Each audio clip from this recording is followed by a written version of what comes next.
It's those negative self-limiting beliefs, I think, that we need to let go of. You've got the medal and I'm just sitting there by myself, yeah, charging my phone in my car.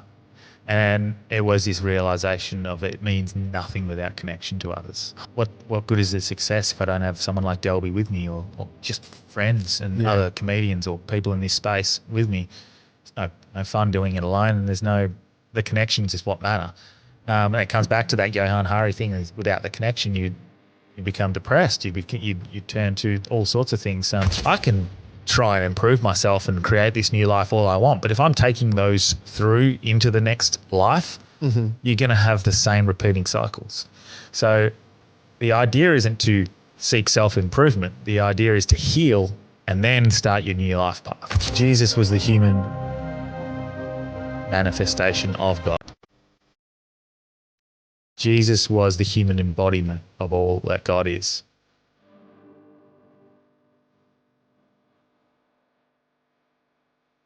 How so? You fall into the trap, and I said this in a clip recently, and I actually clipped up a Joe Rogan podcast moment that he was talking with Johan Hari about lost connections and what causes people to go through drug and alcohol dependence problems and depression and certain things. And this was one of the things that they started talking about, was that that sort of lack of direction and purpose in life. And then you get sold this idea of, like, to be happy, you got to get a house, you got to get the car, you got to get the wife, the dog, the white picket fence. And along with that comes the debt and the marriage. And and then you're sort of stuck, and then you end up getting to this point where you're like, oh my God, I'm in all this debt. I've picked a career designed just to make sure I can pay the debts that I've got there. And so now it's kind of too late to be something creative like an artist or something that you really are passionate about. You have to actually go all the way back to zero. You're 150 miles in the wrong direction, and you've got to come back to zero to start again. And I posted that and clipped it, and Joe Rogan retweeted it, which was kind of cool. And it sort of actually set me off on my journey. I was like, fuck, that resonated. Because I felt like I'd just fallen into the trap of what you were supposed to do, and it didn't fulfill me. So I started down that path of, like, how can I better your life, better yourself, better your mentality. Yeah, and I discovered Gary Vee. Philosophers like Alan Watts. All of these sorts of things, and they all combined. But the Gary Vee philosophy was the one I really took hold of, because it gave me something tangible to make change. And I started actually following through on some of the things he started doing, and one of them was, work into content, media, in whatever area you want to be. And I always listened to the Rogan podcast, and I was like, oh, fucking, I'd love to have a podcast. And so I thought I'd start a podcast to document my journey from being stuck to, doing what I love, living my dreams, chasing my dreams, which now I don't believe in chasing your dreams. I think it's a paradox. I think it ends up, you're always, we can get to that. I don't think chasing your dreams should be what you should do. Let's get back to that in a second. What's the Gary Vee philosophy for those that don't know? Well, Gary Vee was just like, you don't have to win straight away, basically. Just start, find something you're passionate about and try it. And if you don't like it, you'll find the next one, and you'll find the next one, and you keep trying. And I started listening to his podcast, which was always just Q&A. It was just him being a keynote speaker, and instead of doing an actual podcast, which he still did them, he just released a recording of him talking to people in the crowd, asking questions, and then sometimes a question would resonate, and I'd go, oh, that makes complete sense. That I resonate with that one, and then I'd execute on what they'd be doing. And so I just started. I started the Gary Vee thing. I started my own media company. I love videography. I love making videos. And with that naturally came, well, maybe I should do a podcast, document all of that sort of stuff. So I started doing that, and it started out as The Real Fake News. That was the first name? Yeah, first name was The Real Fake News Podcast, and it lasted one episode under that name because we got a cease and desist and from another podcast called The Real Fake News Podcast. Oh, really? Yeah, over in America, they were like hot onto it, and they've released one episode since, but so fuck those guys. But I hate those people that just hog at handles as well. so mate. stupid. They offered us to buy it, and I was like, yeah, fuck yeah. So I just called it Branchy's Real Fake News Podcast. And the part of me always really wanted to just find the news because I hated the mainstream media. Yeah, hated it. Why? I just sort of started to see through the lies. I think first thing that I saw was health lies, and then you start seeing it in politics. Obama was my biggest trigger. My biggest awakening was thinking Obama was going to change things, and then him just being the same, if not worse. And then just started seeing through the lies in the media, and I started going, nah, fuck this. I started watching Russell Brand's Trues. I don't know if you remember that. He did like for 365 days. He read the news. Yep. And he was like, this is wrong. Like, look at how they've framed this conversation. And it started awakening me to that. And then I started thinking, well, I'd love to do that as well, like for my friends, and show them why this headline on Channel 7 News is wrong. Yeah. I think the biggest one was me seeing, and I should remember because it was made so much of an impact on me. I watched a clip of this guy being interviewed on CNN, and they were asking him why. I think it was CNN. It's one of those mainstream ones. He was saying that genital mutilation was not a Muslim problem. It was in this case, they were talking about a Pakistan problem. And if you were to paint all of the Muslims with the same brush, that is racist. You know, you can't go to the Indonesians and say you have a genital mutilation problem. This is a Muslim problem, because there's 1 billion Muslims around the world that would say, no, we do not do that. We are not, we do not talk poorly about women, and we hold them in high regards and blah, blah, blah. Yeah. So this is not a Muslim issue. This is a Pakistan problem, or it's a Libya problem, or wherever they were focused on. And I was like, yeah, he's making a very good point. And then they pressed against him, and he was like, no, you're painting you're painting a whole religion with one broad brush, that they're all terrorists, that they're all this. And I was like, that's not the case. Like, I know plenty of Muslims that are incredible people. Why would you suggest that they are this way? And that sort of triggered me to start going, what if they're lying about all Muslims being terrorists? What else are they lying about? That was basically it. And then so I just started to read news articles. I got Delby on because he was a comedian as a mate that hadn't seen for a while. I was like, well, come on and socially commentate on some of this. And he came on for a few episodes. And after a few episodes, I was like, he's good. Yeah. Like, we get along. Might as well come on. And then after about a year, I said, well, if you're on every episode, you might as well be part of that. And so he came up with the name Hard Yarns, because he was like, you're always about the journey and people doing what they love and working towards their dreams and the hard road to get there. Yeah.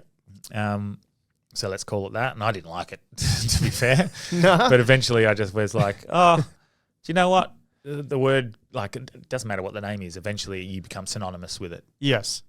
So you can say whatever the fuck you want, really, and it's going to become your name. Yeah.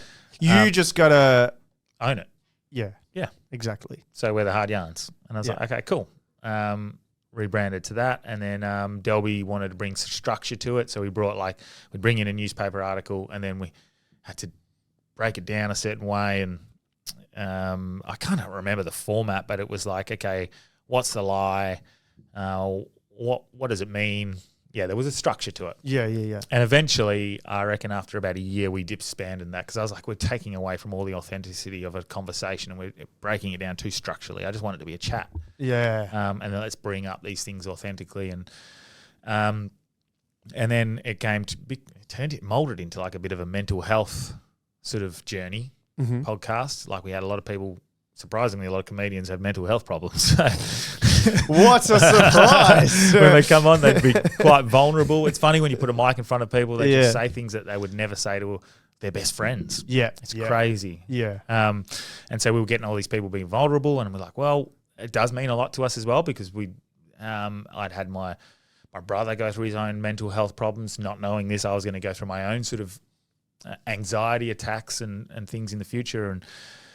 And then through that whole 2, 3, 4 year period from start to there, it evolved where I got a divorce, and you started to hear me go through my things that I was dealing with one by one. And it didn't lose its way, but it just became, I don't know what it became.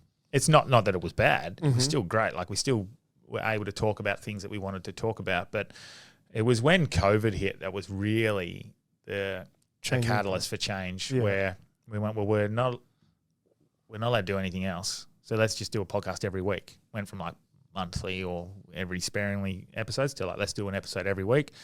You can have a guest, you can have a visitor in your house. So Delby came over and we'd get another guest every single week. And sometimes we'd like vocally oppose the mandates, which was met with a lot of hate by some people, but a lot of love for some people. So it sort of maybe polarized people, but it vetted who really wanted to hear from us. And then it's strange because the longer and longer we kept that going, the more and more people was like, well, you're saying what I actually want to say. Yeah. And he started gravitating towards us. Yeah, we've felt that as well. We were just speaking about things during COVID, and we were saying things that people resonated with but didn't have really the courage to say. Maybe they were going to lose their jobs. Yeah. Maybe they didn't want to be disassociated from their family. So, with any point of strength, I think grows a following. So that's 100%. When I saw a shift on ours as well. And then it slowly evolved back into, let's socially commentate on what's happening around the world whilst keeping it palatable. Like, Delby's a comedian. I try to be a comedian, but Delby's always throwing his jokes in. So it makes serious topics palatable for people who maybe the wobbly middle. Yeah. Who are like, look, I'm not convinced. Maybe you can convince me. But if you just come straight out with like, the politicians are all part of a pedophile trafficking ring, they're going to go, fuck off. What? You've lost me. So it was a way of like, dipping the toe in with things is just touching on serious topics with a bit of comedy. Yeah. But you're a comedian too, aren't you? You do stand-up too. I dabble, yeah. So, and that was part of that journey as well. Like, it's something I always loved and always wanted to do, and Delby actually pushed me to do that. I pushed him to quit his job as a teacher. Yeah. He pushed me to jump into comedy. That's good. So we both definitely pushed each other in certain ways, which was great. And it's very slowly evolved back into what I wanted it to be, which was just basically a socially commentating on world views, whether it politics, whether it calling out the news, whether it let's dive into spirituality, self-growth. It's encompassing of it all. It's become what I wanted it to be. And what it was, probably for the last year, has been actually just without even knowing it, it became a like documentary of my own self-development. Yeah. Which was, I went through a divorce and stuff, but that was a part of trauma that I thought was the trauma. Yeah. But that was just one little bit. And you didn't realize all these other little things that you develop as a child. Yeah. You're a product of your environment, and your parents are a product of their environment and their parents, and so on and so on. And so they're only doing what they know is best, and their parents were doing what they know is best. And yes. And so whether you like it or not, you've taken on their sort of habits and their beliefs and their patterns. Because there's you did a marathon, to which you said it was the greatest achievement in your life. And then when you went back to your car, you sat there in silence, almost in a depressed state. Yeah. Run me through that. Are you tired of endless search for the perfect loan? Let me introduce you to LoanOptions.ai, the smarter, faster, and easier way to find the loan that fits you best. LoanOptions.ai takes the hassle out of loan shopping by doing all the hard work for you. Their cutting-edge AI compares hundreds of lenders in seconds, so you don't have to. Whether you're looking for a car loan, a personal loan, a business financing loan, LoanOptions.ai helps you save time, stress, and money. So why wait? Find the loan that works for you at LoanOptions.ai today, because when it comes to borrowing, smarter is always better.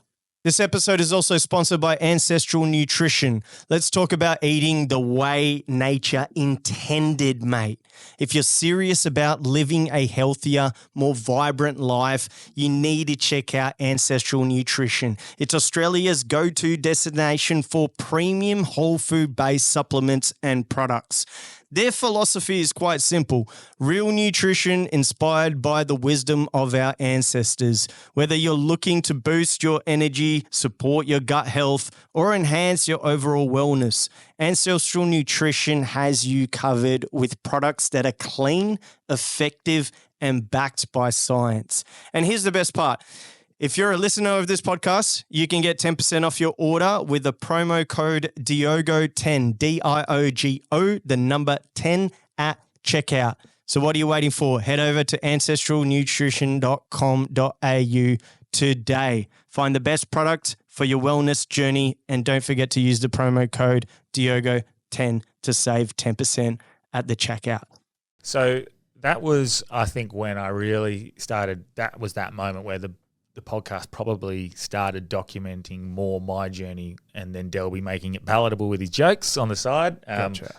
Where I started to I was like, well, if I can't be vulnerable about what I'm going through, how can I expect people to come on and be guests and talk about what they're going through? Mm-hmm. So I thought I'd let people know what I was going through, and do some stuff that would challenge me. And I'd actually, the reason I originally did the marathon was I was like, okay, I'm going to do something incredibly difficult for mental health, because my brother had come to me and said, look, I've been suffering depression for the last 3 or 4 years, like really badly, crying, panic attacks, and I haven't told anyone, and I just wanted to let you know, and I'm working through it, and things are going well. And I felt horrific that I wasn't there for him.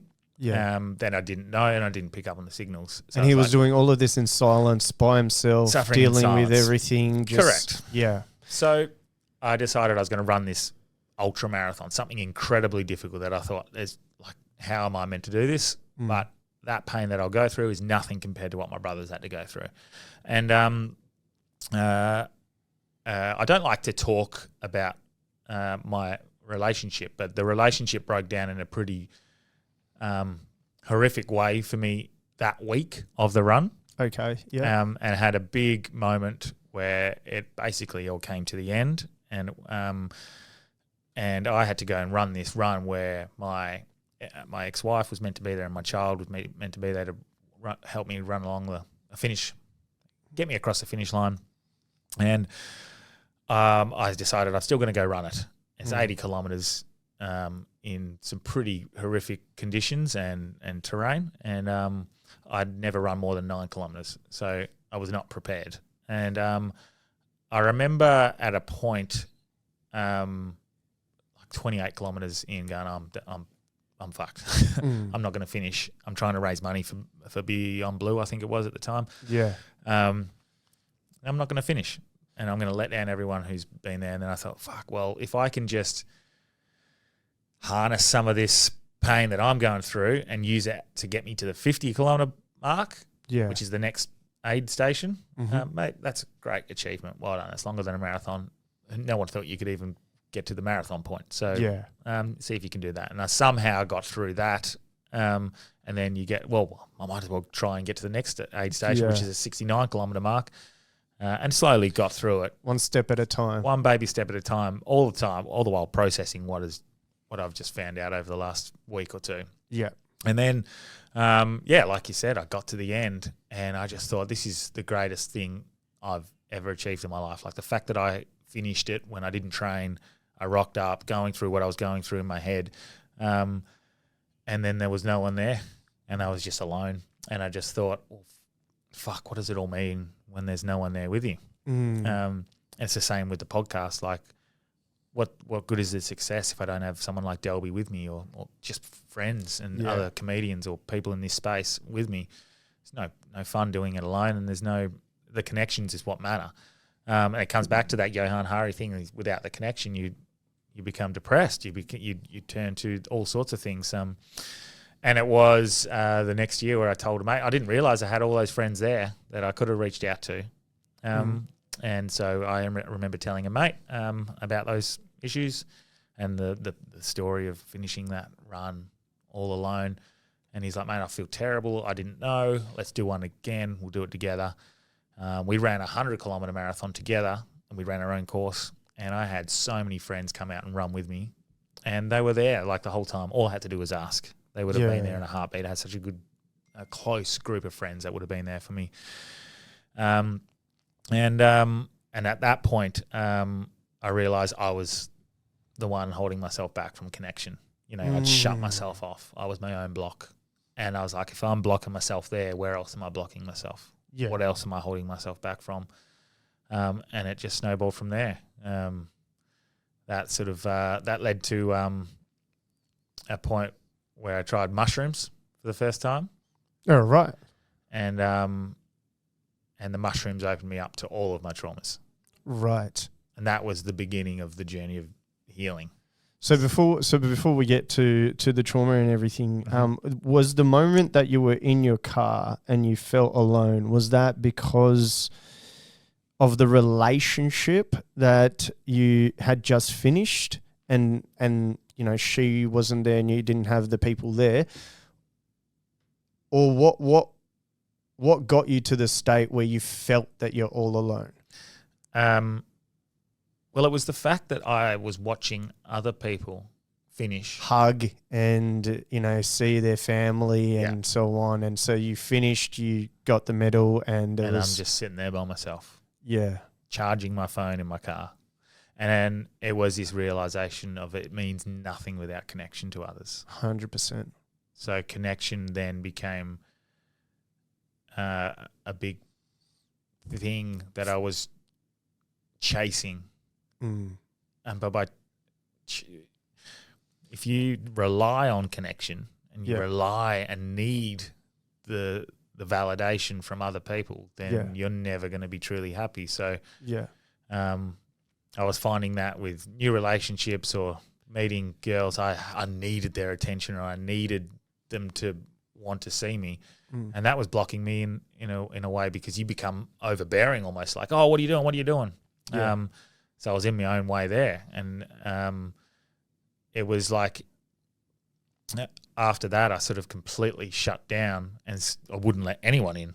So I was like, well, everyone's hurting me. Yeah. And so the one thing I wanted was connection. Yeah. But I wasn't letting anyone in.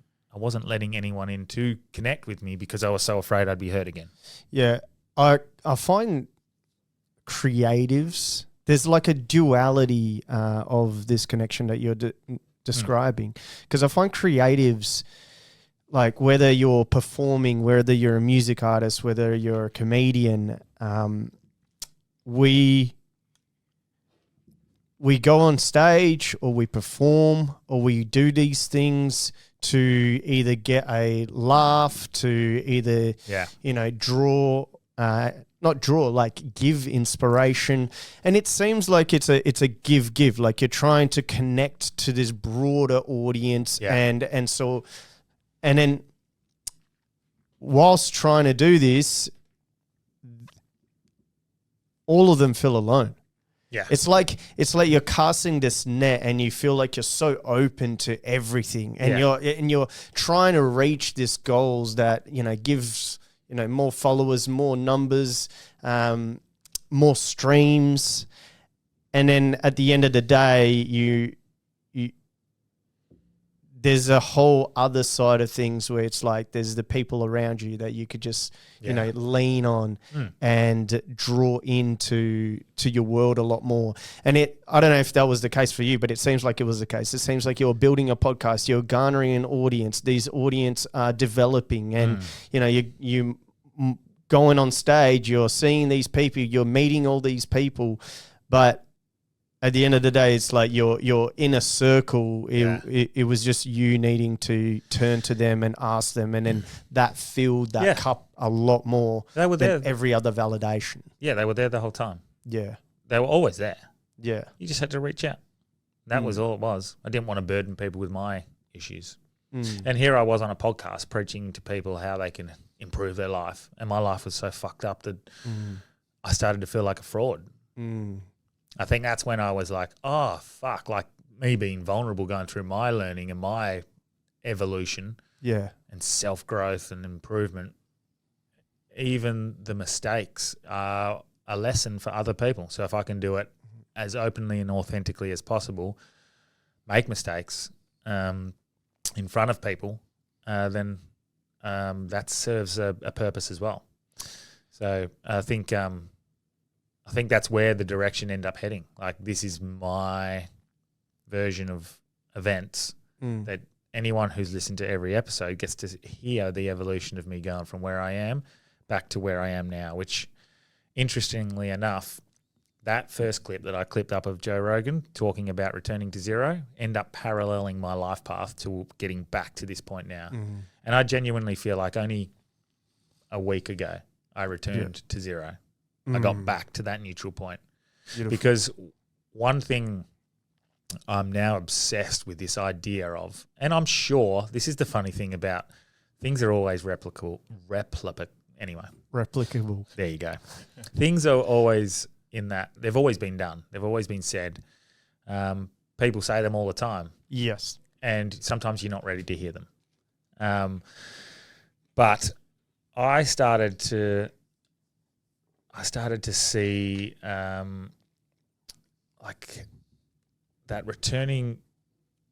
I started to see that if I don't deal with all of my little traumas, triggers, and things, limiting self-beliefs, I can try and improve myself and create this new life all I want. But if I'm taking those through into the next life, you're going to have the same repeating cycles.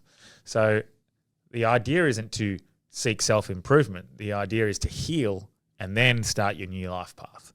And I didn't realize that, and I didn't realize I was doing it until recently.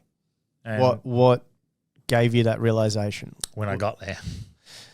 It wasn't until I got back to zero that I'd realized, holy shit, I've not been trying to improve. Yeah. I've been trying to heal so I can start again. And that's why it's such an exciting time for me right now. I feel like I can go in any direction and not take any of these old limiting self-beliefs. Of course, I'm going to take things from my past into the future. I have a child. I'm not abandoning my child, for example. But the limiting self-beliefs, the thought patterns, the way I react to certain situations, I don't have to think like that anymore. They're learned behaviors. They're a product of your environment. And not necessarily they're all bad, but you're born a blank canvas. Yeah. And you slowly have these things happen to you. It doesn't matter if it's a huge traumatic event or something very small that you perceive to be a traumatic event that makes you change your behaviors in the future.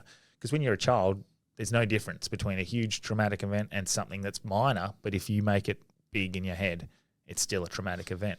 Yeah. So something as simple for me was like my dad disciplining me in a very reasonable way, but I had turned it into this thing where I believed I was doing the right thing and I was disciplined for doing the right thing. And so I felt like I could never do anything myself. I felt like, and that's not saying anything bad about my dad. Yeah. It's just what I turned it into my head as a kid. And then you continue to live like that. You continue to protect yourself from that happening again. And that protecting yourself, like I said, with protecting yourself with like a relationship, for example. If I'm trying to protect my heart so I don't get hurt, I can't let anyone in, even though I want it. So it's those limiting self-beliefs are what shape you into the future. So I find that what you're saying resonates with me a lot, because I've always been of the notion that it doesn't matter about your past. So I'd like to get your perspective a lot more, because it seems like it's the total opposite. Yeah, because I felt bulletproof. I was like, I'm great, man. Like, I've got a good outlook on life. Didn't realize that there was these little things happening. And it wasn't until I think I had little nudges saying, oh, this annoys you, that annoys you. Why the fuck does it annoy you? Things shouldn't annoy you if you're completely whole, if you're completely okay with yourself. If something you said annoys me, I can say, look, I don't agree with that guy, but it doesn't play any factor on me, like. Yeah, the emotion is in your, as Stoicism preaches, that everything is in your control. If you feel anger, that's because you're allowing yourself to feel anger. It's not necessarily, someone could have said anything, but if you take offense to that, the offense is what you're developing inside. So I guess triggers are a great way to figure out what your traumas are. Uh-huh. And I use the word trauma loosely, but we use that for a lack of a better word. Yeah. But triggers are a great way to figure out, I've found now, traumas and triggers, are a great way to figure out what has caused a limiting self-belief, because you can reverse engineer it. And then if you end up figuring out it was your parents had a drinking problem, so you have this sort of thought pattern and this life path, you can go back and then go, right, there's certain ways to deal with a situation like that. You can forgive them. You can understand it. Usually, for example, you can find compassion and understanding for, my parents drank because of this. And that's not an excuse, but you have an understanding and then you can let it go. Is that a slippery slope though? Because there's, for example, these people of other culture, whether it's the African Americans or the Aboriginals, would look at their past and say, we need reparations, we're traumatized completely, and we can't get ahead in our lives because this has happened. And I've always looked at that as a wrong way to think. 100%. So, because myself, born in Brazil, in a favela, so maybe one of the thoughts as you were saying that was when I was about 4, when I just succinctly remember my father leaving, and I remember being downstairs playing. We lived behind this train track in a 1-bedroom, and he argued with my mother. Then he came down, and I remember asking him for R$1. So it's like, it's not even $1. It's probably like, I don't know, 5 cents. Yeah. And then he said no, and then he walked off, and I walked the other way. So we just split. Never saw him again. He's tried to reach out multiple times since I've been 18, and so on and so forth. And he's doubled his efforts lately. But I've always been of the notion that I don't. First of all, coming from that very, very poor, stricken place at the time, like Rio was one of kill capital of the world. Yeah. Not having him in my life, to me, it's all I've blocked it out and been like, it doesn't matter because what's ahead of me is what matters. Oh, and totally. And I feel like a lot of these people that, for example, Aboriginals that lean back on these traumas that they say they can't get ahead because of this, I think that is holding them back. Yes, correct. Like I'm from the thought where even though I come from that, I don't need to be subject to that, but other people get subject to that. And that's obviously to an extreme level, their history and their trauma. But that's exactly right. That is, you have to acknowledge it, understand what it's creating in you, and then you can go, well, I'm not going to have that limiting self-belief anymore. The awareness, and it shines light on that, that way that you're reacting, the way you're living, the life patterns that you've created because of it. All right, I can see I'm going back on that old path. I am reacting that way because I had an issue with my past, and I can no longer act like that, if that makes sense. If you're aware of it, if you can... So, because I completely rejected it. I looked at it and I'm like, that's not even my life. Yes. Like, I'm not that kid in a favela. I'm not that, I don't have that. I'm not looking to stay in that poor life. Yeah. That relationship with my father, I've grown out of that, become my own man. And I completely rejected it and then built to life. And now I'm at the stage where it's like, should I deal with these things? Yeah. Where what I'm understanding that you're saying is that you got to look back at that, not reject it, and let it go. See the triggers that bring you to each area. Correct. And let that go. So, because I don't think... Because if you can understand why you're triggered, why you act a certain way, then you can stop it. As long as it's a negative pattern. Sometimes there's positive patterns. But it's those negative self-limiting beliefs, I think, that we need to let go of. And there's plenty of ways to do it. You can do it self-work. There's so many other ways. And I've been fortunate enough to have guests come on the podcast, talk about it and go, well, do you want to be an example? And we'll do a session with you. So I've been very fortunate in that way. What guest particularly that you can recall, maybe not guest, but what particular advice got you looking at this a lot more? I think in the end, the last thing I did, which cleared everything, finished it, should have been the first thing I did, which was identify to look at what was triggering me. Yeah. And then from that trigger, which I did with a lady named Mandy J. Nelson, she identified the trigger and worked back as to why you were triggered by that.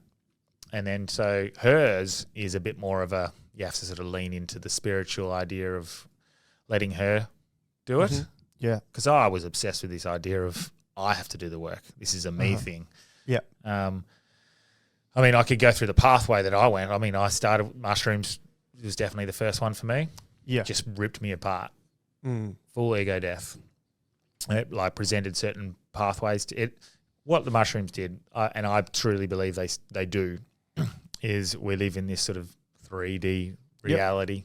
Yep. And The Matrix. The Matrix. And the mushrooms give you the ability for a very temporary moment to zoom out and see from a different perspective.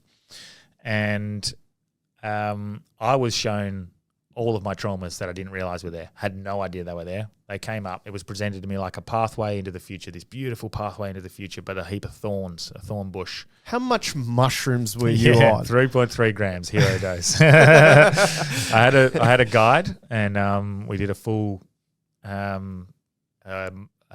blindfolded walkthrough. So it was it wasn't just you taking mushrooms on the couch. No, this is an actual session with... Exactly. What would you call... A ceremony? I don't know. Shaman? A shaman's ayahuasca. I wouldn't even call her a shaman. Just she was my guide through it, just to help me a bit. Okay. And basically, very long story. I did a whole episode on it, on what happened. But very long story short was these thorn bushes were blocking my pathway into a beautiful future. Yeah. And they were my traumas, and they were all rooted on each side, and they were crossing. And I just had to go through each one, pull it up, and we worked through what that trauma was. And it showed me. And by having an understanding of what that trauma was, I was like, oh, this no longer affects me. And it made me, I remember the day after, I messaged and called 5 or 6 people saying, I forgive you, or I'm sorry, or whatever it was. And I felt like this weight off my shoulders. And that was the first one that I dealt with. Forgiveness, compassion for myself and for others, and understanding why they acted the way they did. I did childhood regression. Okay, what's that? Where you just go back into moments where you really remember that created an impact on your life that you didn't realize created an impact. And he did this live on a podcast. He regressed me, and we went back to certain moments within my childhood, and we just dealt with them. We just he would work through why I had that sort of reaction or those feelings around certain issues, and why, what the connections were. And help, like I said before, as soon as you have an awareness or an understanding of why you feel that way, then it's so easy to avoid it in the future, and to let it go as well. I did a past life regression, which was a bit more fun and a bit more woo-woo. Past life? Yeah, that was interesting. Break that down for me. What's a past life regression? Past life regression was very interesting because Boris Walter, who is the guy who facilitates the past life regression, he is a psychotherapist who did not have any knowledge of what past life regression was. He was just doing a childhood regression like most psychotherapists do, trying to help them move through old traumas that have created limiting self-beliefs. And then one day he asked this guy to go back further and further and further, and eventually he got to this timeline where he's like, who is this guy I'm talking to? It's a different person. under hypnosis. Yep. And a lot of the things that he was talking about were validated, the dates and the times, and it just made him very interested from a scientific point of view, like what was he dealing with? And now he's all in on he wouldn't even call it past life regression now. He just calls it regression, or like a form of psychotherapy. Mm-hmm. And again, you just go back to these moments in time that you have no awareness of subconsciously, that have created limiting self-beliefs. So this is very interesting because I've spoken to you many times and you're a very rational person. Now, run me through. So this guy so you believe in hypnotism? So he put me and under he put you under hypnosis, and you truly went to a past life. Can you run me through it? I am if you're under hypnosis, you have like an awareness that you're under hypnosis, but also a lack of control. Well, how do you know you're under hypnosis? You just have this awareness of it. You sort of know that you are, but you lose inhibitions almost, I think.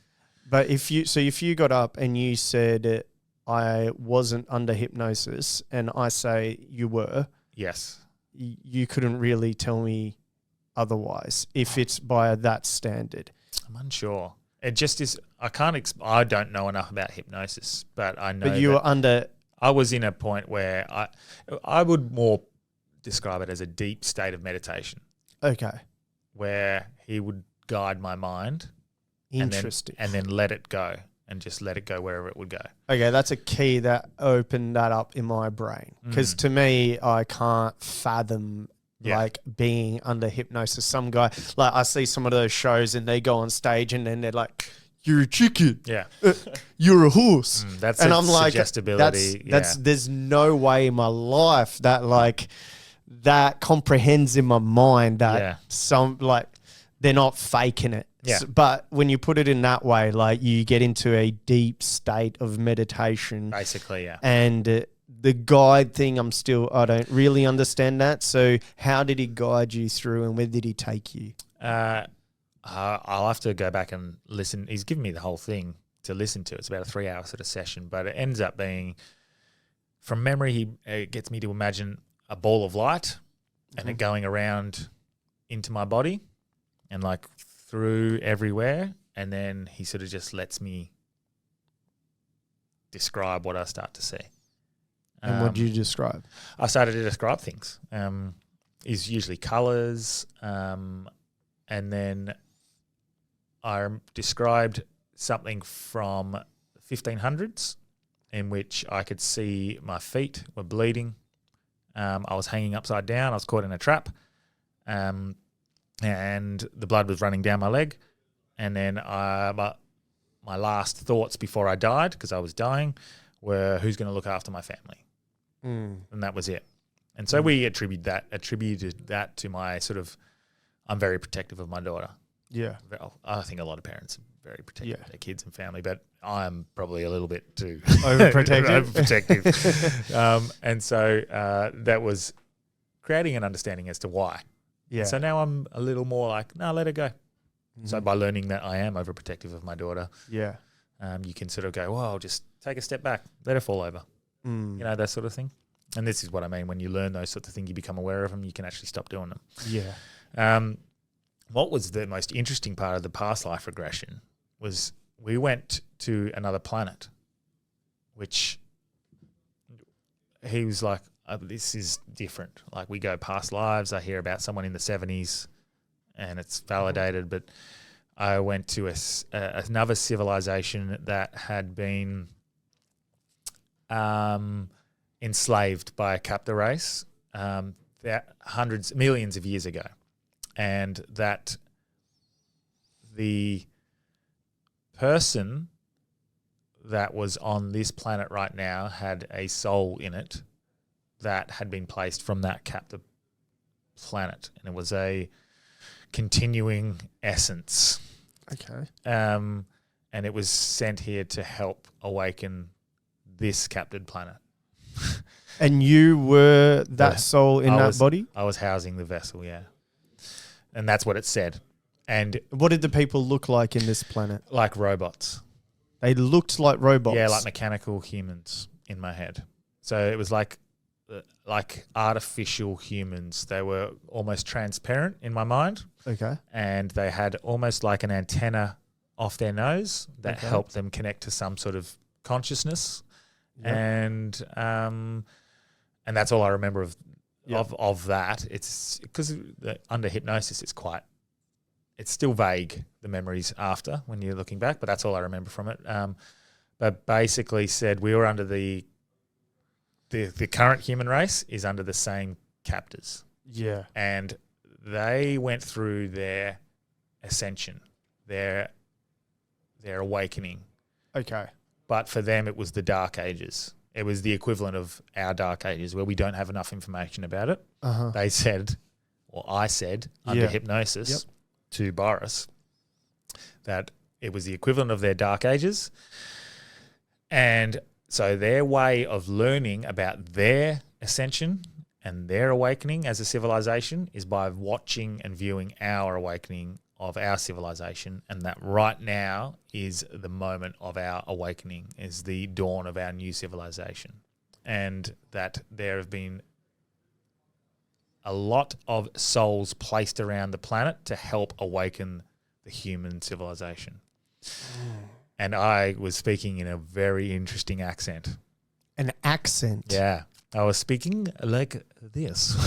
You were speaking like that? Yeah. It's very odd to listen to when you watch the video back.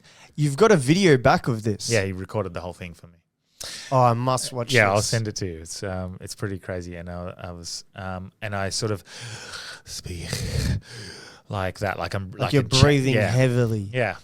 And yeah, quite almost like a posh English, but like an odd accent. Yeah. That I can't explain.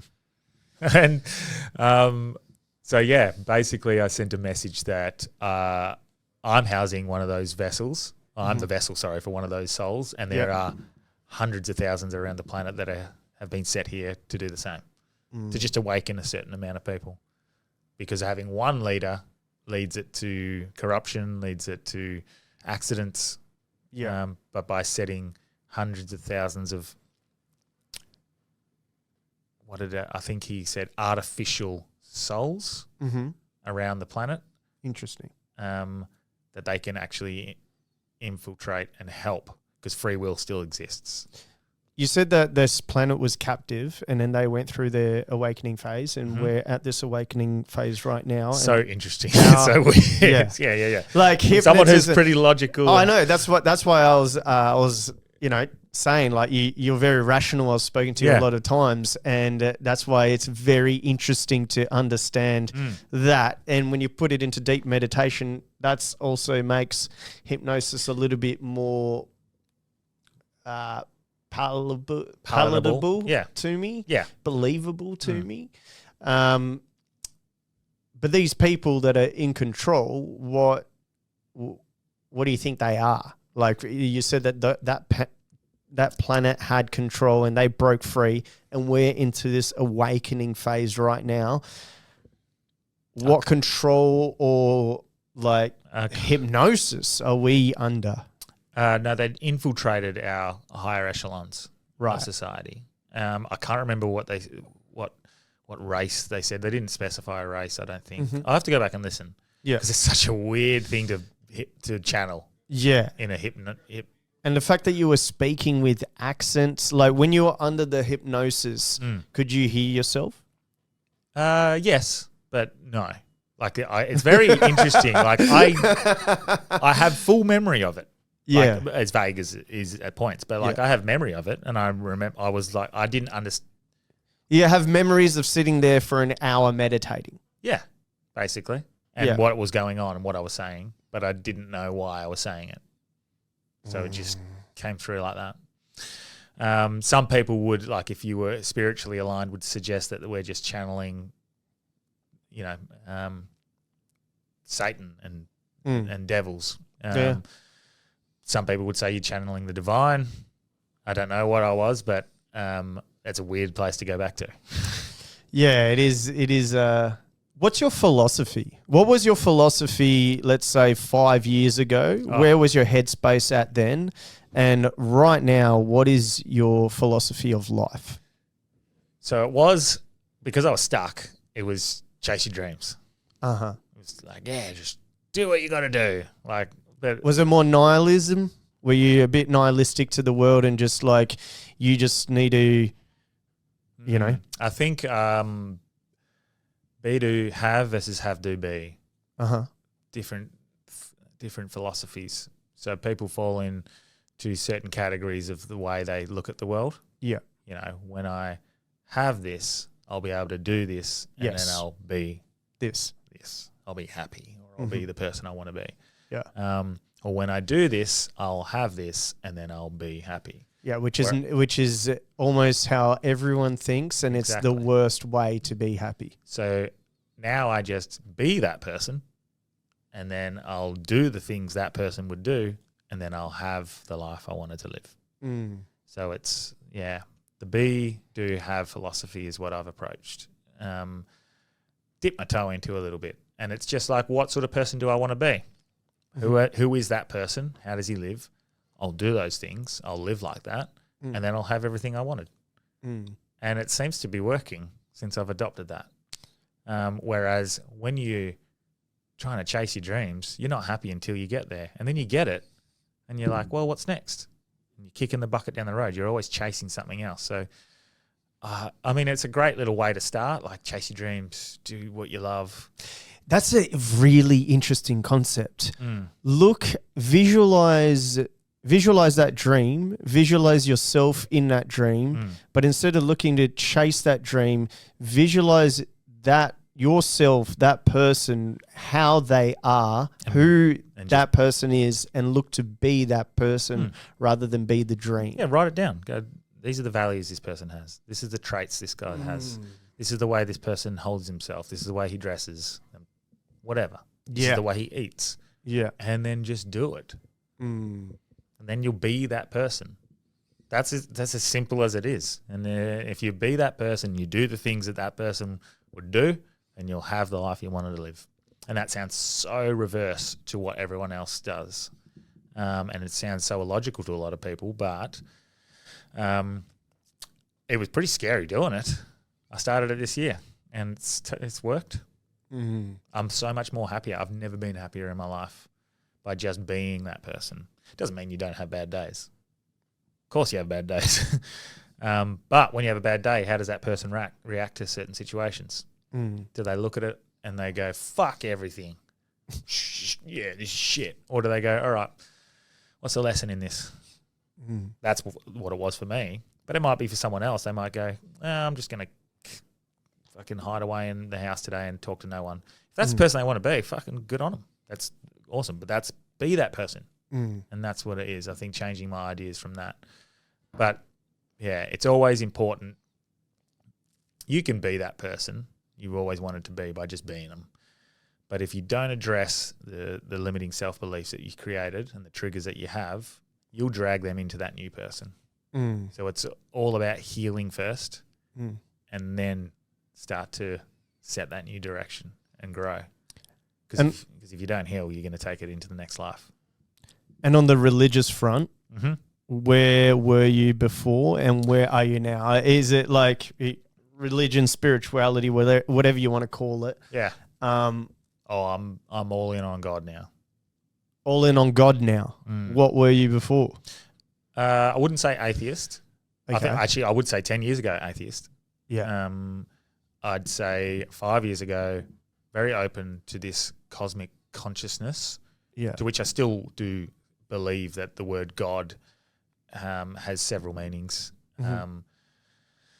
I believe in the teachings of Jesus, which 5 years ago you told me that. Okay, you're a fucking idiot. There's no way.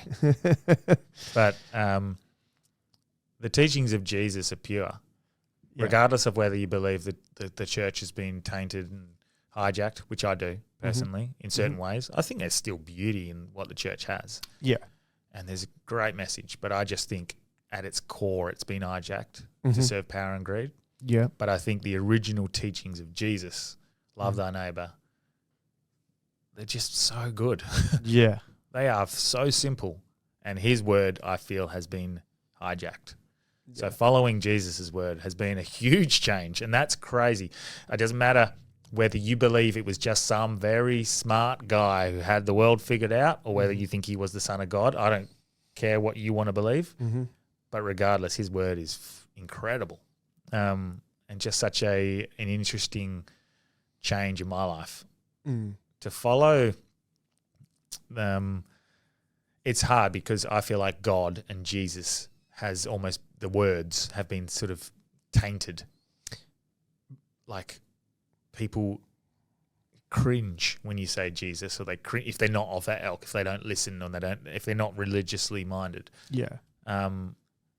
But I think Jesus and God are separate from Christianity. I don't think they're necessarily linked to a point. I do think they're linked, but I don't think...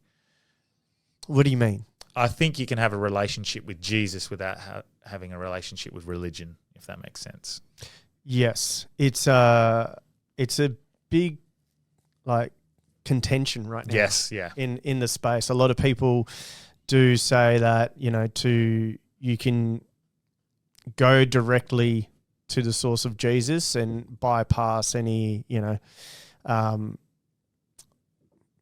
Peter, Matthew, Luke, whatever, whichever way, like the scriptures itself and the religion churches that are built upon it. A lot of people are looking to bypass that because of the taste that the church has sort of put in the mouths of people. The big pedophilia scandals with the Catholic Church, which has happened, because over in the Vatican, over here, over in a lot of Western nations, there's been this sort of if you were the devil, cloud. Wouldn't you infiltrate the church as a tactic? Yeah, and that's what I feel like, because if you're gonna go, if you're a man of God, and if you're a man of if you start thinking that, or woman, of that idea, of course, there's a devil. Because if there's a God, there's a devil. If there's a devil, there's a God. Yeah. But yeah, if you were the devil and you were going to tactically try and infiltrate and turn man into your servants, wouldn't you infiltrate the church itself, the place they all go to avoid seeing him?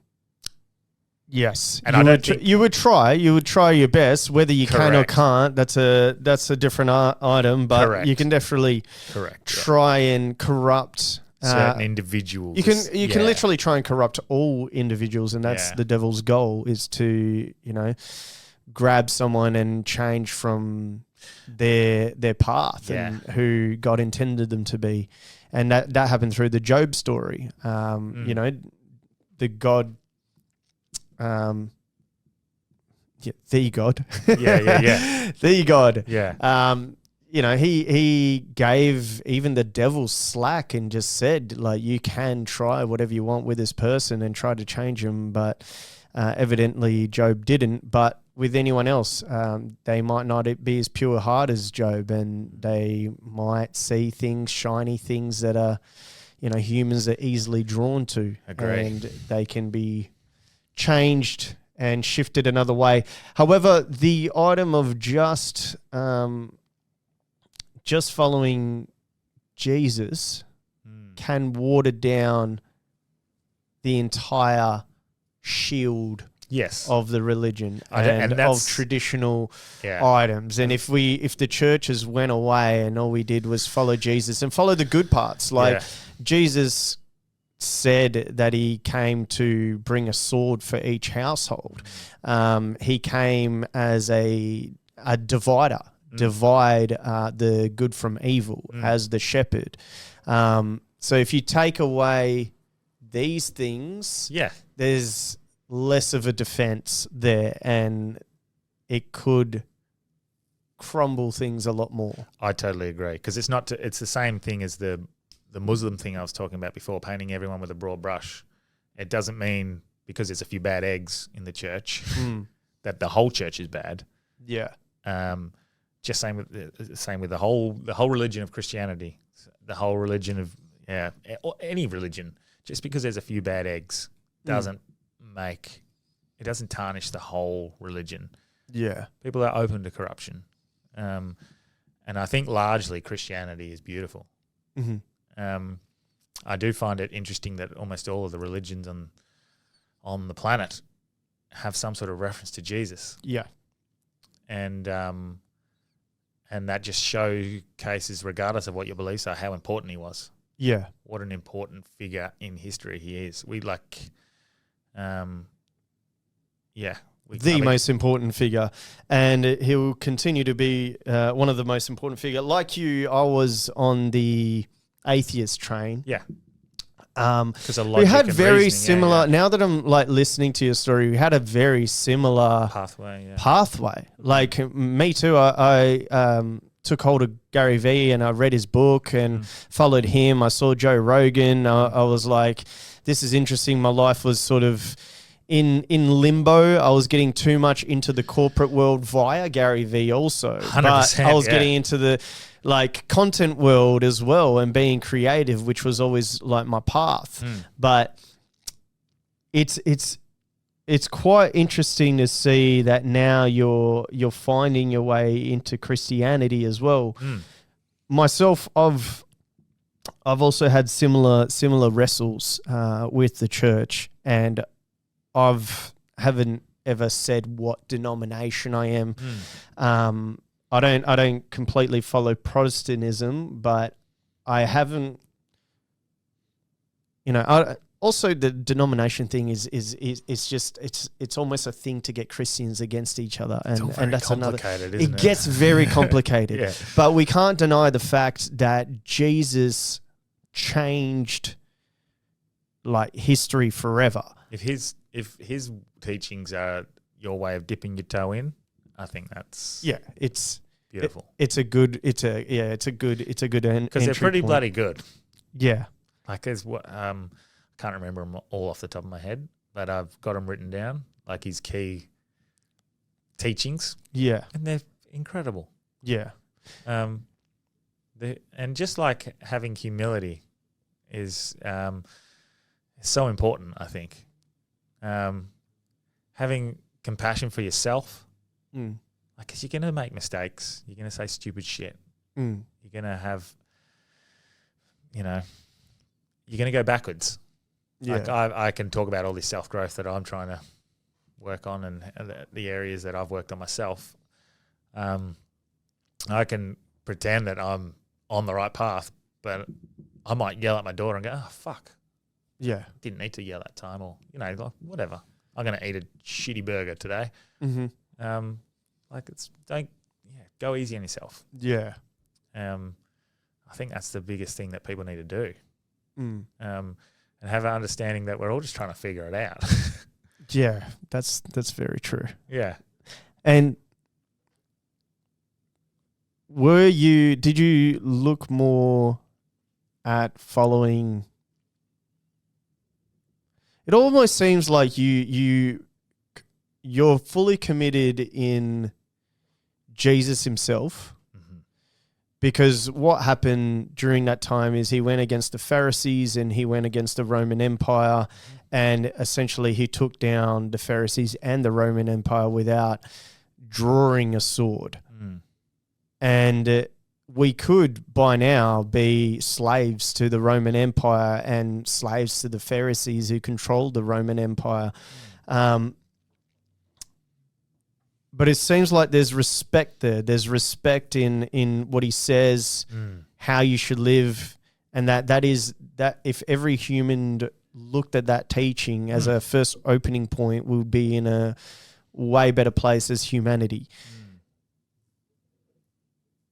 But are you there that that's God? That Jesus is God? Yeah. I wrote some stuff down recently, and people can suggest what it is, but I just felt like writing, and I wouldn't call it automatic writing.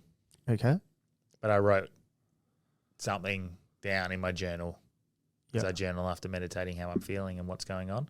Yeah. And I wrote something about it. And very broadly speaking, because I can't remember word for word, it's very interesting what I wrote because I do not write like that. I felt like something was flowing through me. Mm-hmm.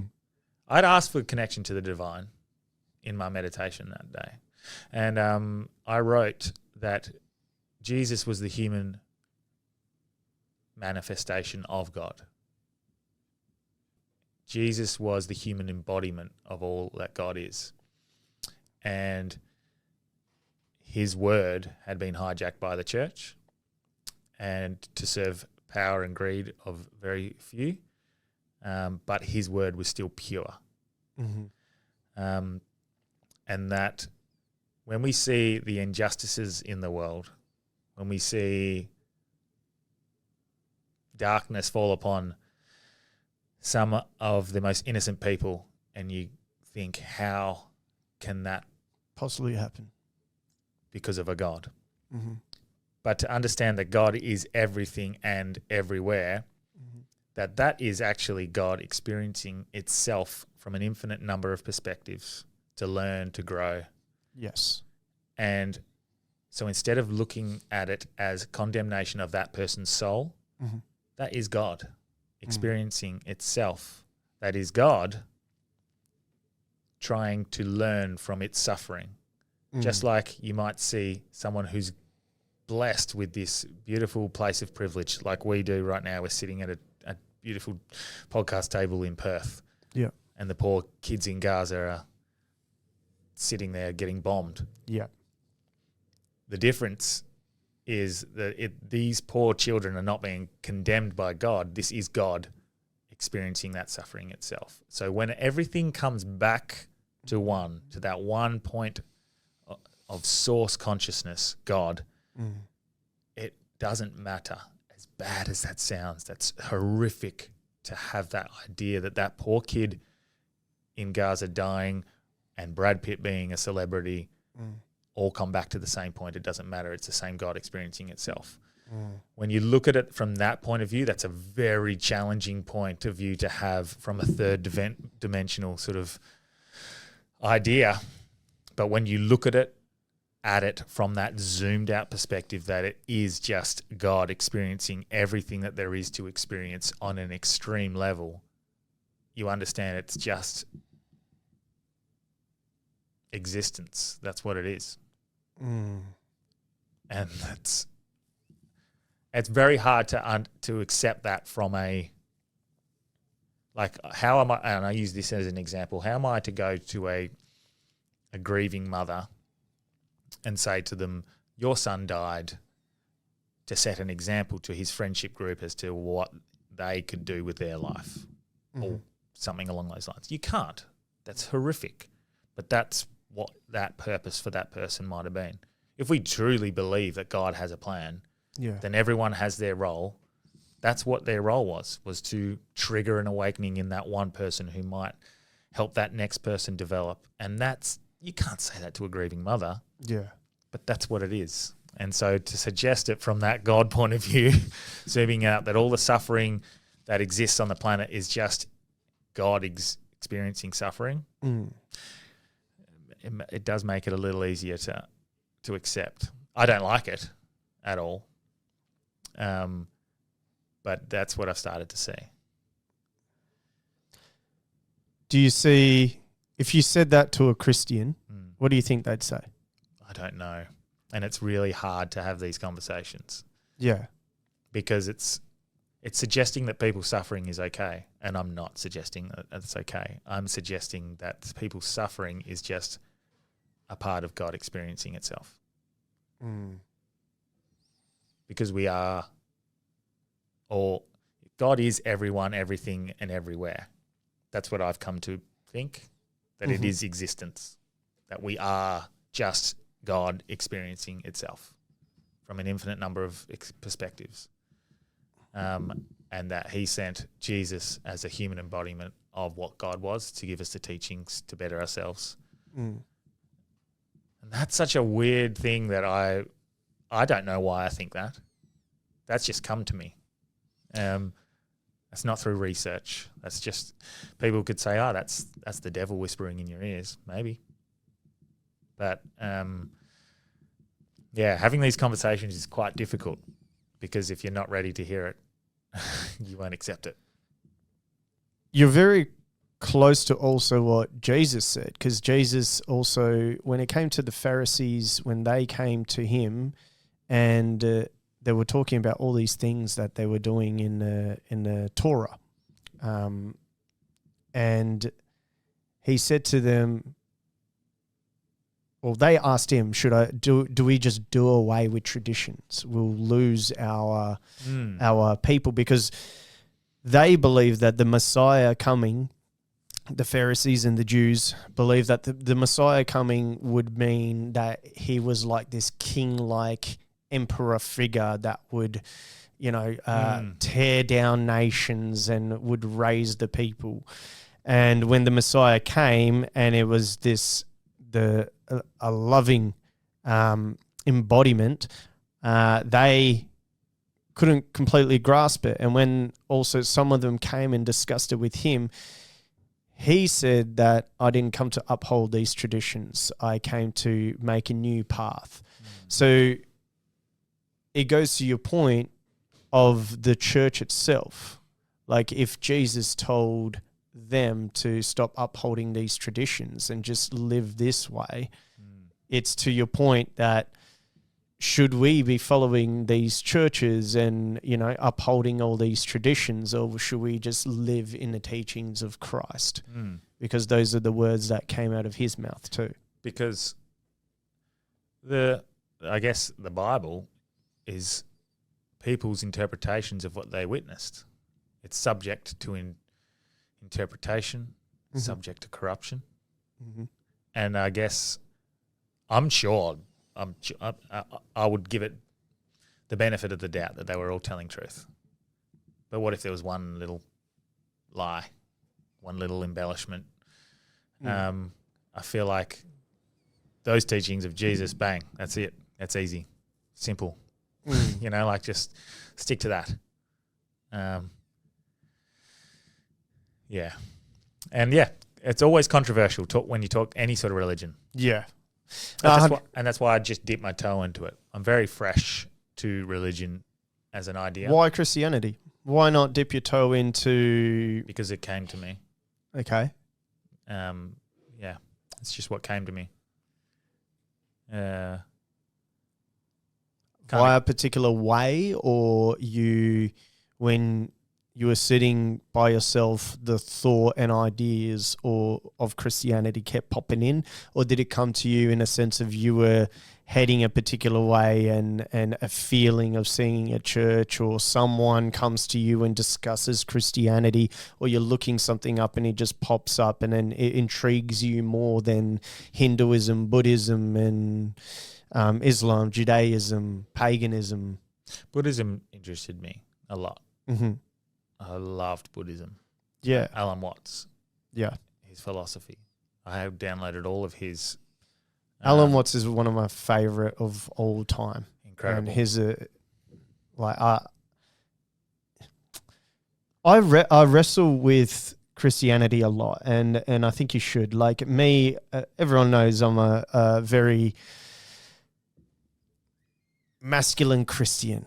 Right. I think Crusaders were one of the all-time great things that happened for history for the Western world. Yeah. And Protestants hate that. They're like, oh my God, no, these people were terrible. But these people literally tried to defend Christianity, and they gave their life to Christianity. So all these new age Christians that are sort of like shy away from it, I'm not a huge fan of. I'm not a huge fan of watering down Jesus as the entirety of what Jesus is. But I do wrestle with, for example, Stoicism and Christianity. Stoicism coming years and years before. Marcus Aurelius is someone that I look up to more than possibly anyone else in history apart from Jesus himself.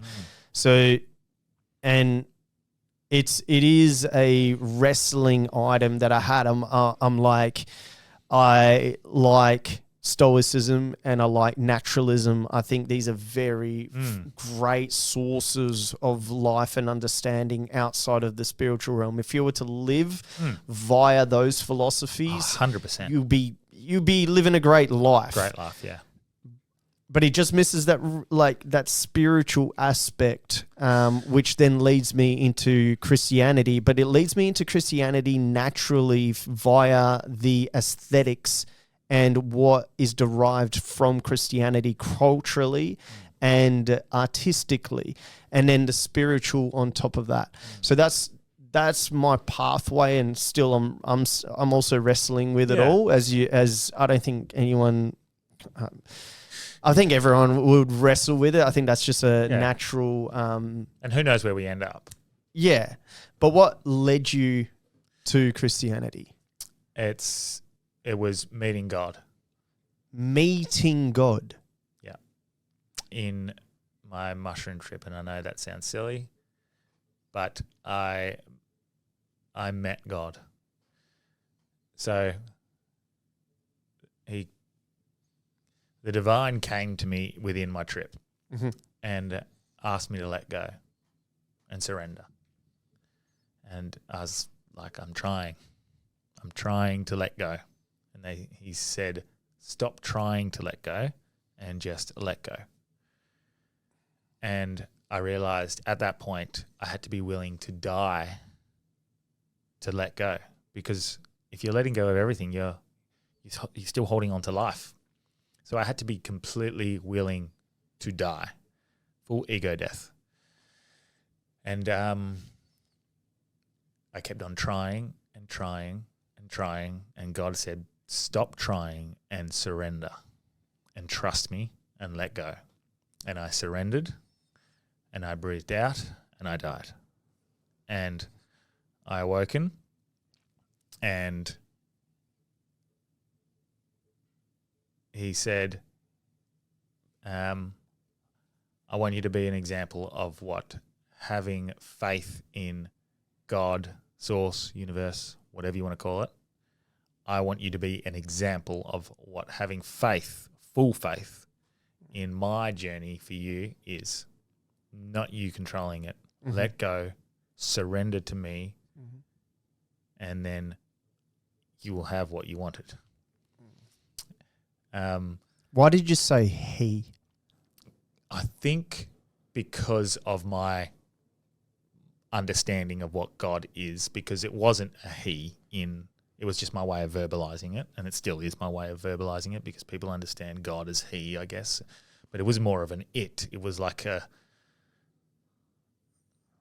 So you're in there, you're experiencing the ego death, and God comes in and speaks to you and tells you to let go and have full faith in him that he has the path and your best interest at heart and the pathway for you. Yeah. But you described that as a he. So what feeling did you have? Masculine. That gave you that? It was a masculine feeling, and that the earth was the feminine. It was like that was the birth. Yeah. Is the I don't know. I can't, well, I'm not going to try to pretend I can understand God. But for what my brain as a mere mortal human could understand was that God was the masculine within experience, and that all that exists was the feminine. It was like he was the source and the universe was the birth of that existence. The yin and the yang, which I feel like the yin and the yang Buddhism, I feel like they still get it right. But yeah, that's where that began. Now, I didn't think of it as Christianity. I thought of it as source, energy, universe, God, whatever people wanted to call it, but I just thought it was the cosmic consciousness speaking to me. Yeah. And I started to meditate daily. After that, started to journal daily. Again, it probably was only 2 months ago where Jesus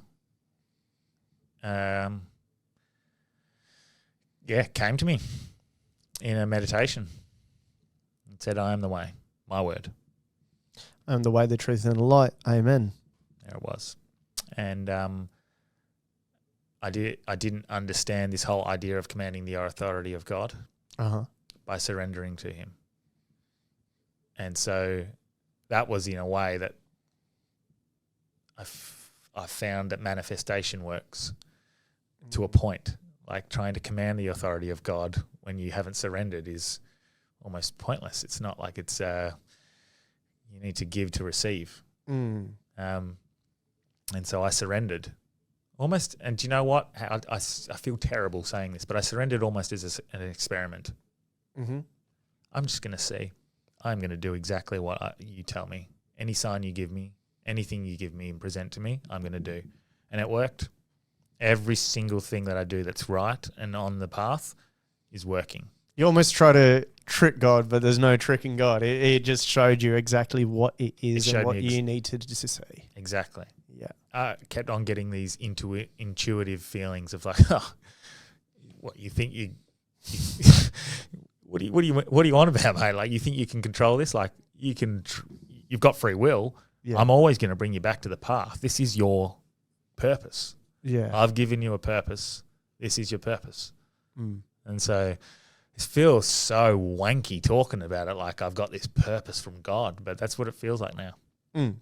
I can't help but feel arrogant by suggesting that. I don't think it's arrogant. I think it's more alignment. That's what it's finding your alignment. It's like, God can steer the boat, but you still got to do the rowing.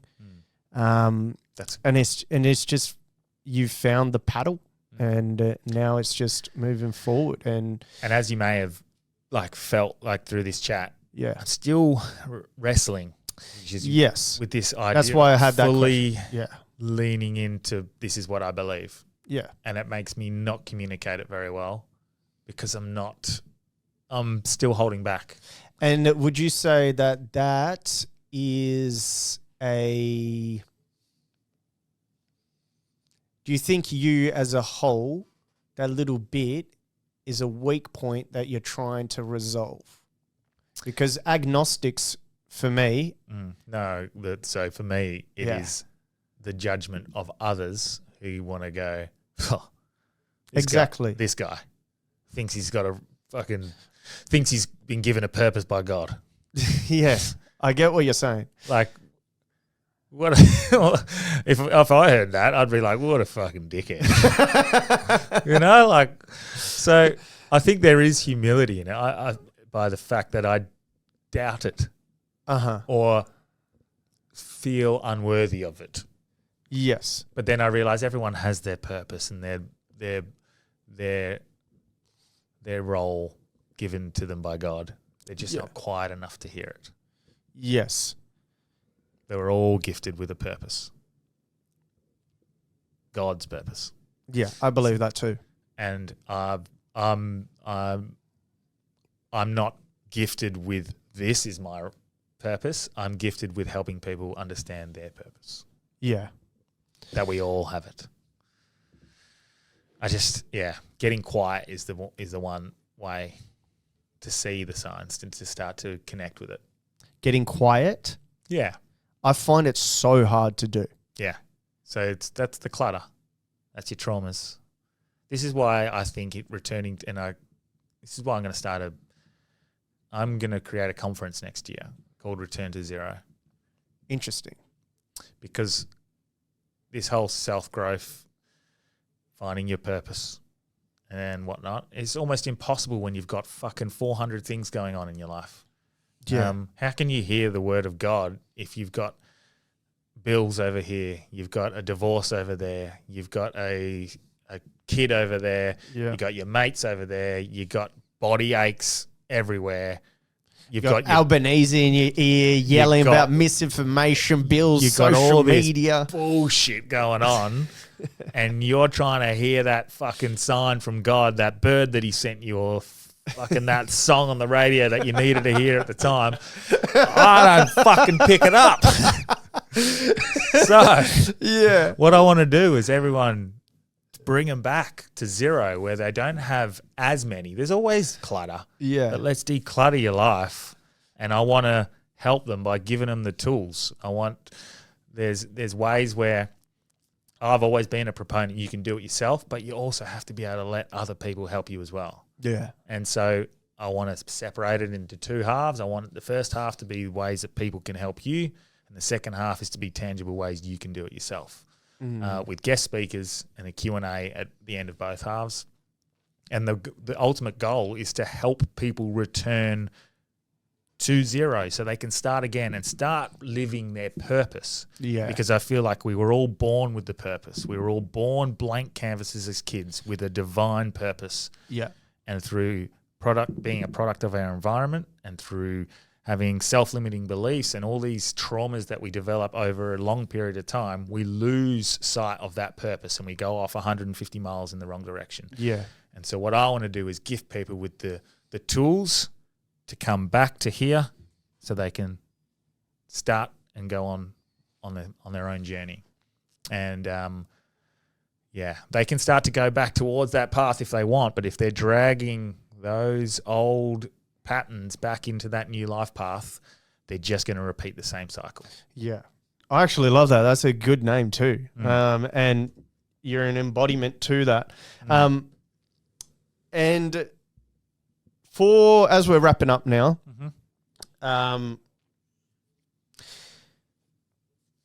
when you're looking at these guests and you're trying to get them on the podcast, what are you looking for?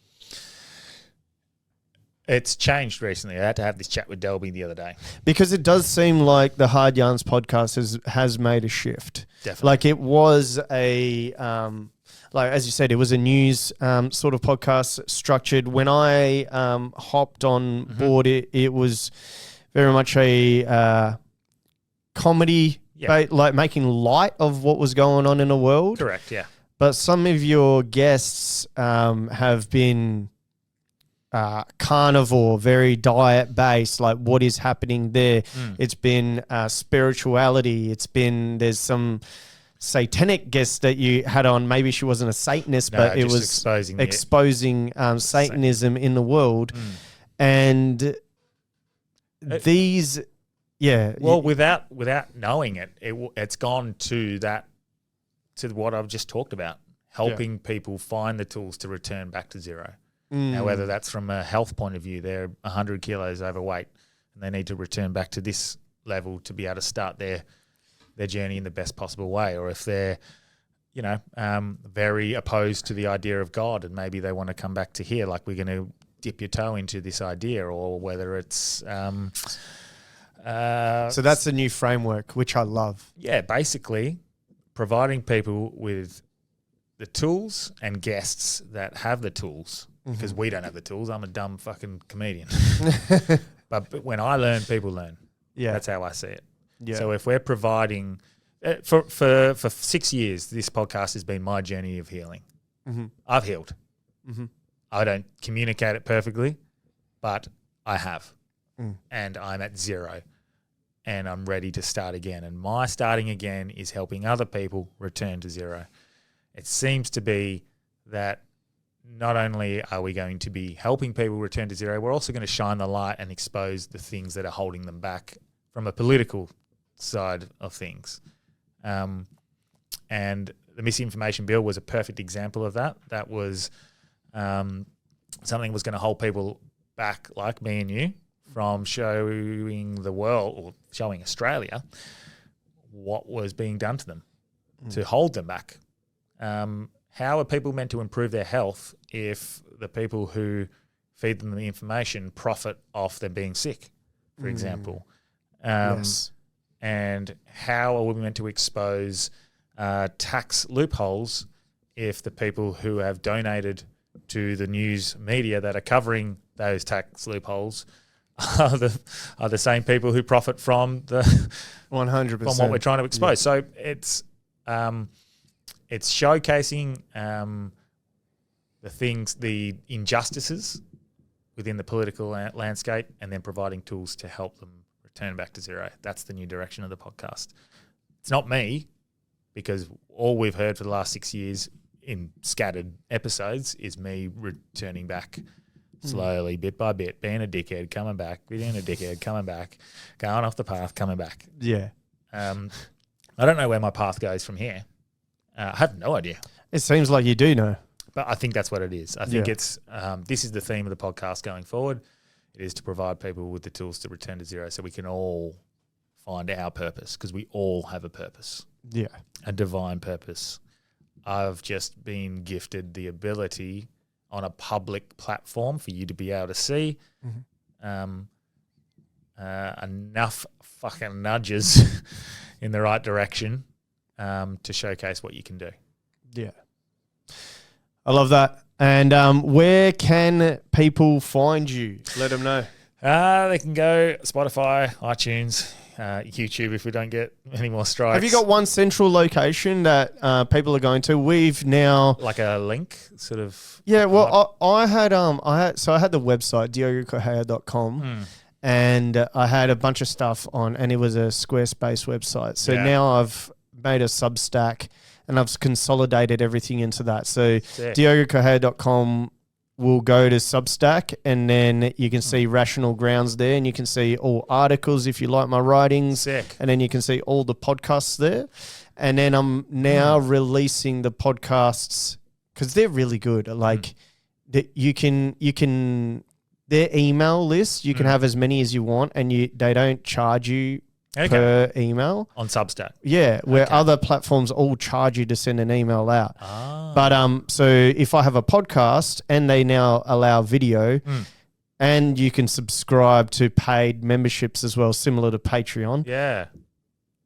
We can release an episode for the subscribers with all the info. It'll go straight to their email. Wow. Directly, and there's no like all these other charges of all these other platforms that don't allow you to email. Okay. So we've been able to consolidate everything into one platform. Look, the Hard Yarns podcast, just type it in whatever platform you want to search on, but I might have to do that with Substack. We're on Rumble now, just in case. I tried setting up a little Telegram. It's hard because you got to be across so many different platforms, but Instagram and TikTok is where we're popping. We're going pretty well. And TikTok, you're smashing it, eh? Yeah, it's going all right. Oh, well, it's 150,000 followers-ish or something like that, so it's still pretty decent. Breaking into the top 100 in the podcasts in Australia, which is great. Like when you look at the people who are above you and the budgets they would have, you're like, oh, okay, we're a humble little local Perth podcast that's making waves, I like to think. And it's hard. Some days you come on and you fire and you just, your flow state, you nail everything. Yeah. Today I feel like I've been a bit stumbly, but like you go through those ups and downs, and if you follow the podcast, you get to hear like a good day and a bad day. But the focus now is definitely the guests and what tools they can provide to help people. Return to Zero. You need a book as well as that conference. Cameron Branch, has been a pleasure, brother, and we will definitely have you in future. Make sure you like, subscribe, share this podcast out, and go follow the Hard Yarns podcast. Cheers. See you next time. All right.